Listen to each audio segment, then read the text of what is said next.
almost every person that I have worked with, as well as myself going for a goal that I want, a moving towards a vision that I want, we get to this point where either it feels like, oh my gosh, I've done everything I can.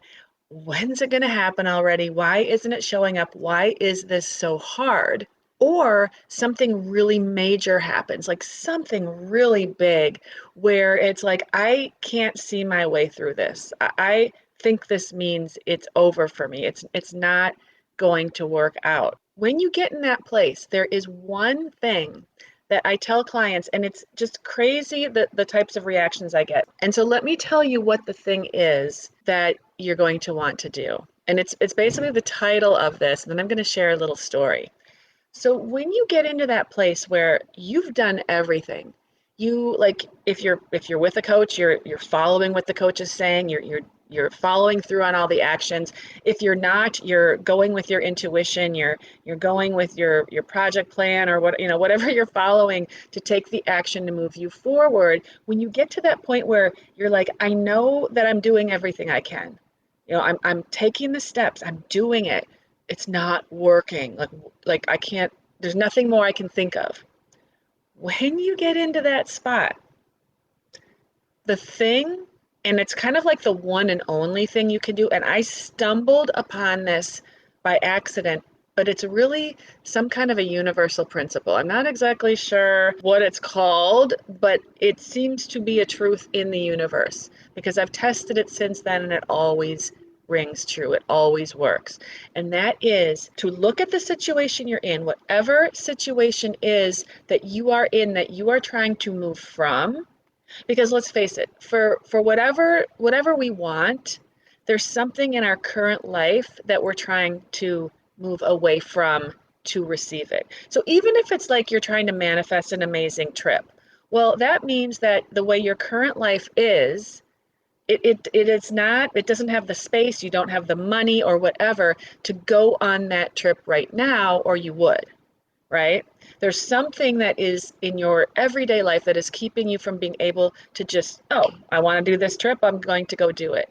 If it has to be a vision or a goal for you, it means that something in your life today is not supporting you being able to do that right now.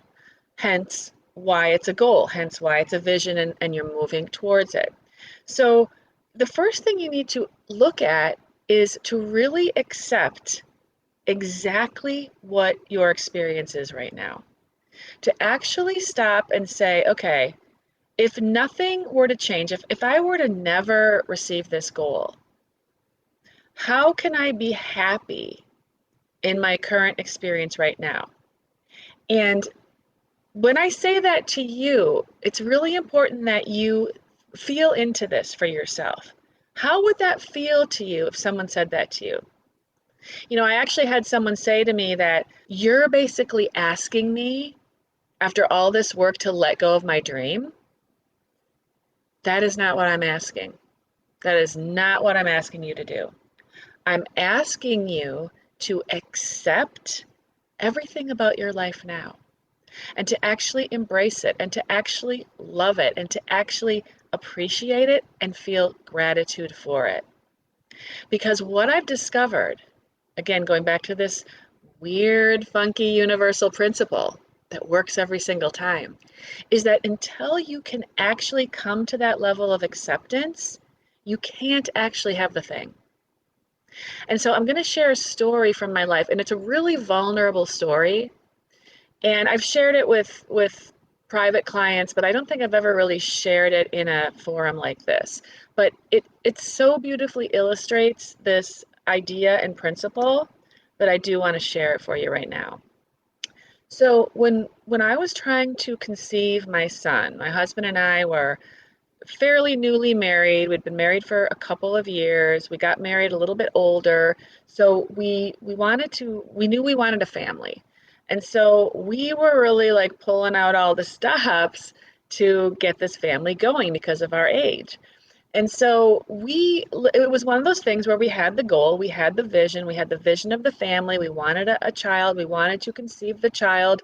we were not open to adopting at the time. So we wanted to conceive this child.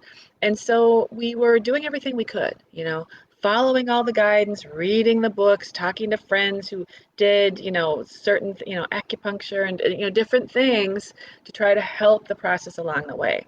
And nothing was working, to the point where I started to really think and question, is this meant for me? Am I ever going to be able to be a mother?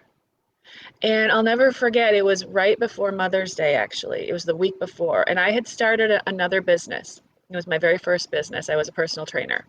And I had to do something at the office supply store. I think I was making business cards or something. And so I went down to the office supply store, and they had Mother's Day stuff around. And when I was checking out, the girl behind the counter, she said, "Oh, Happy Mother's Day." And right when she said that, my heart just sunk, because I wasn't sure I would ever have my own Mother's Day. I mean, I have a wonderful mother who I celebrate, but in terms of ever being someone else's mother, at that point when she said that, I really didn't know if it was going to happen. So I came home and we had dinner with a couple friends of ours. We were out and we were talking about this, and we were being very open and transparent about what was going on for us. And they ended up telling us that, so they had just had their first child, and I didn't know this, but they had help from a reproductive endocrinologist. And they loved this guy, and he was amazing with their first baby, and they were actually had just gotten pregnant with their second child. They told us that night. So she's like, "You need to call this guy." I'm like, "Oh, yes, this was something I hadn't considered before." So I got his name. I was revved up. I had this newfound enthusiasm. I felt like, okay, now we've got the answer. After trying all this stuff, here's our answer. And so this was at the beginning of May. I tell you that for a reason. So I get on the phone the next day. I call this office. I asked to make an appointment. They said, "Sure, no problem." Gave them my information, and they said, "Okay." They said, "We can get you in September, 20th or whatever." And I said, "Excuse me? When did you say?" And they said September 20th. And I said, "You can't get me in before September." Now, this was May, so that's like 5 months away. They said, "No, that's our soonest appointment with him." So I took a deep breath, because 5 months, when I was the age that I was and the amount of time we had been trying, they could have told me 50 years as far as I was concerned. That's what it felt like.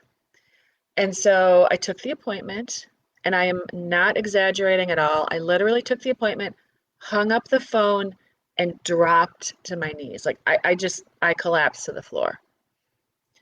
I was, it was like my world had just ended. It was like someone told me then, like, "You'll never have a child," or something. It was just this, I know that it was sort of a really extreme reaction, but it's what I was feeling at the time. And so I was with my sorrow. I was really in a moment of grief. And after I let the tears rolled and I let the thoughts in my head swirl around and I really felt what I was feeling, I said, "Okay, so here I am. It's May. My appointment's not till September. What are my choices right now?" This is where I stepped into my power. I just want you to notice this. What are my choices now?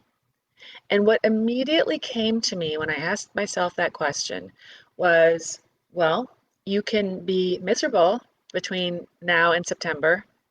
You can be stressed out. You can be trying from a place of feeling desperate and feeling out of answers and all of that. Or I could choose to have an amazing summer, to look at it as if, next summer I'll have a baby. And so this might be my last summer as a freewheeling, young, not so young woman, but without these additional responsibilities of raising a family. So I thought, I am going to have a rip-roaring great time. I am going to thoroughly enjoy the next 5 months. And so I, was inviting people to stay with us, and we were going here and going there and doing all kinds of cool things. And so 8 weeks went by, and I just had a routine, Just so happened a routine doctor visit, right? Regular checkup. So I'm in the appointment and my doctor says to me, you know, I'm seeing some kind of weird thing, nothing wrong or serious, but maybe we should just do a pregnancy test, just to see. And I'm like, well, I know I'm not pregnant. She's like, oh, that's fine, but but we can still do the test if you're okay with that. I'm like, well, sure, that's fine with me. So she finishes up the appointment, we get done, and I walk out of the office completely forgetting to do this test, this pregnancy test. And so I'm literally like outside of the office and it hits me, oh my gosh, we were going to do this test. So I went back in, I did it, and I was literally sitting in the office, and down the way was the person who was with me. And after waiting the requisite amount of time after you take the test, all of a sudden she just looks at me and just kind of waves me over. And I was pregnant. And the craziest thing is that, they tell you how long you were pregnant for, and I had been pregnant for 8 weeks. So when I tracked that back on the calendar, I actually conceived the very week that I decided I'm going to have the best summer of my life. What happened in that moment was that I fully embraced where I was at right then and there. I completely let go. I didn't let go of the vision. That's what I've had clients say, wait a minute, I have to let go of my dream. No, you're not letting go of your dream. You're not letting go of your vision. It's a letting go of the non-acceptance of where you're at today. That's really what you're letting go of. That is what I let go of. I let go of the fact that I was sitting there in that moment, not pregnant, not knowing when or how it would happen. I let go of the pain of that. I let go of that being a problem. And I decided to look around my situation and love my situation and be grateful for it. And not even that, but make it all it can be. I decided to make what I had right then and there be everything that I could make it and really bring my full self to it. And what that did is it completely released any resistance I had that was getting in the way. I released any stress, not even intentionally. Like I didn't try to release resistance. I didn't try to release stress. I didn't go and meditate or go have massages. I just did what I wanted to do. I just made a choice to make it fun, to enjoy myself, knowing that, in September, I'll be going to that appointment. But since I can't do anything about it between now and then, I'm just going to enjoy myself now. And literally, it was immediately after making that decision, everything changed. My body was able to conceive, I was relaxed, there was zero resistance, and my dreams were on my way to coming into fruition. So, the message here today is yes, keep doing everything. I did keep doing everything I knew to do, right? Because otherwise we wouldn't have conceived. So I still did the steps. I didn't just drop everything. I did what I personally could do. And I let go of the things that I did not have control over. And I decided to love everything about my life in that moment. And every time I have done that, I actually used that exact same process before I met my husband as well. I decided to love my single life and then boom, I met him. So it's like this for everything.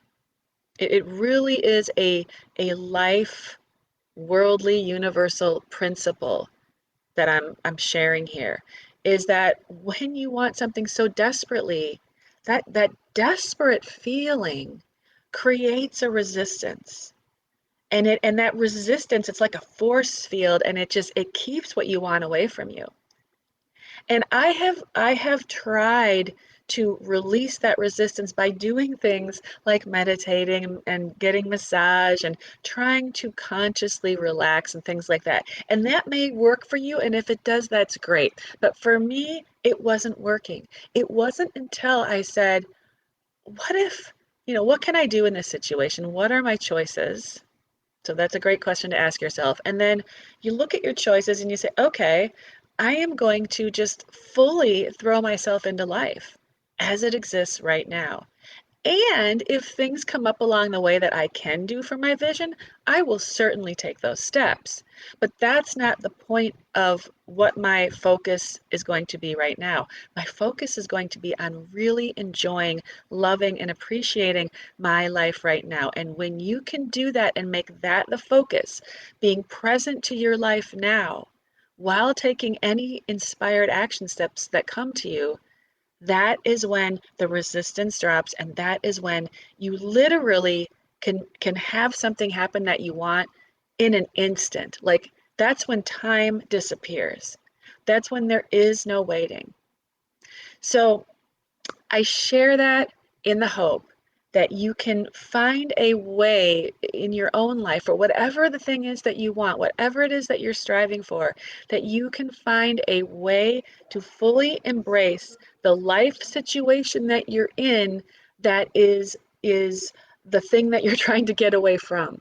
Because the minute you love it for what it is, everything you want can come to you.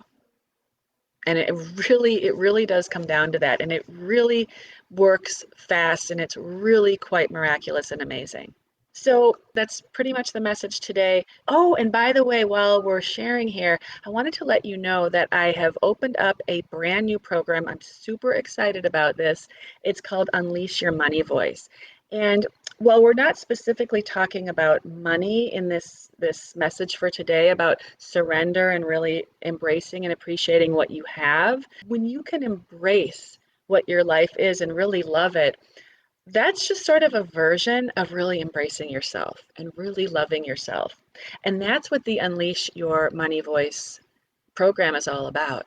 It's really about finding that place in yourself that you can really love, that uniqueness of you when it comes to money, and how you operate with money, and how you are meant to use money in this life for your purpose, whatever that looks like for you, whether it's just to surround yourself with beautiful things, or to take your family on amazing experiences, or create a business, or whatever it is for you, is that when you tune in and fully accept who you are in that picture, so who you are when it comes to money, who you are when it comes to your dream, and you're willing to accept and embrace yourself, and even feel grateful for the little eccentricities, so to speak, about that you might have when it comes to money, the habits that maybe we're not so proud of. But when you can actually embrace that and see them for what they are, you open yourself up for a lot more abundance. So it's similar to this thing of really embracing your current situation to open yourself up